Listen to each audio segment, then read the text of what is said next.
Shu qizni davolanishga o'z hissalaringni qo'shinglar. Ozgina qoldi xolos.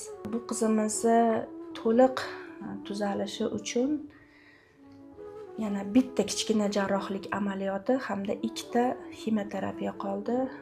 Umumiy miqdorda $20,000 pul kerak.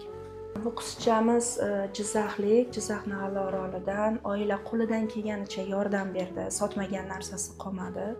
Bu qizga umumiy miqdorda shu kungacha $61,000 yordam kompaniyalarini uyushtirdik. Tiyinlab to'plab turib nima qildik? Chunki bu qizda tuzalish imkoniyati 100% bor. Hozir o'simta ancha kichraygan va ximiyoterapiyaga bo'ysunyapti. Yana ozgina harakat qilib o'sha $20,000 shu kasalxonaga to'lov qiladigan bo'lsak, qiz butunlay sog'ayib ketadi. Men yordam berayotgan hammaga kattakon rahmat. Hammalaringizdan Alloh rozi bo'lsin.